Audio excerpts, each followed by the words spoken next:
पाकिस्तान में आतंकवादियों को धर्म से ही जोड़ा जाता है और ऐसा इसलिए होता है क्योंकि हाफिज सईद और मसूद अजहर जैसे आतंकवादी मासूम बच्चों को मजहब और जन्नत का वास्ता देकर ही टेररिस्ट बनाते हैं। हाफिज इन दिनों धर्म के नाम पर नई साजिश रच रहा है। हाफिज सईद और उसके बेटे तलहा सईद ने ऑपरेशन सिंदूर के बाद लश्कर तैयबा में नई जान फूंकने की कोशिश की है और इसके लिए दोनों बाप बेटे युवाओं के साथ साथ बच्चों को भी आतंक की आग में झोंक रहे हैं। हाफिज और तलहा सईद कैसे लश्कर में मासूमों की भर्ती की रणनीति बना रहे हैं, अब हम उसका विश्लेषण करने वाले हैं। डीएनए मित्रों, ऑपरेशन सिंदूर में भारत की मिसाइलों ने मुरीदके में लश्कर के हेडक्वार्टर मरकजे तैयबा को तबाह किया था। भारत के इस एक्शन के बाद से हाफिज सईद के आतंकी संगठन की नींव हिल गई, लेकिन अब हाफिज के बेटे तलहा सईद ने आईएसआईएस मॉडल के जरिए धर्म युद्ध छेड़ने का प्लान तैयार किया है और इस प्लान पर अलग अलग स्टेज में अमल किया जा रहा है।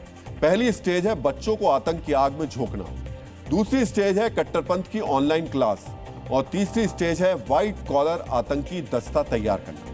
लश्कर के इस प्लान के पहले स्टेज में छोटे छोटे बच्चों को बचपन से कट्टरपंथी क्लास में बैठाया जाएगा, जहां ए फॉर एप्पल नहीं, ए फॉर AK-47 पढ़ाई जाएगी। लश्कर तैयबा का मकसद साफ है, बच्चों को जिहाद के नाम पर धर्मयुद्ध का मुजाहिद बनाना, ताकि वो बिना सोचे समझे कमर में बम बांधकर जिहाद के लिए निकल पड़े। लश्कर ने बच्चों को धर्मयुद्ध के लिए तैयार करने के लिए एक सिलेबस भी तैयार किया है। 90 के दशक में तैयार किया गया आतंक का यह सिलेबस अब फिर से पढ़ाया जा रहा है। बच्चों के लिए लश्कर ने नन्हे मुजाहिद नाम का पाठ्यक्रम बनाया है। इस कोर्स का नाम बदलकर अब रोजेटोल एफाल कर दिया गया है, जिसमें हर वर्ग के बच्चों के लिए लश्कर ने पाठ्यक्रम तैयार किया है। लश्कर की किताब में बच्चों को क्या पढ़ाया जाता है, हम उसकी एक्सक्लूसिव तस्वीर अब आपको दिखा रहे हैं और ये एक्सक्लूसिव तस्वीर हम आपको उस वक्त दिखा रहे हैं। अब आप सोचिए, इसकी एक तस्वीर हमारे पास है, ये 7 है, 7 अंक है, आप देख रहे हैं। 7 को जो उसकी व्याख्या की गई है बच्चों को समझाने के लिए, वो कैसे की गई है, 1 2 3 4 5 6 7 ये AK-47 बंदूकें गन दिखाई गई है।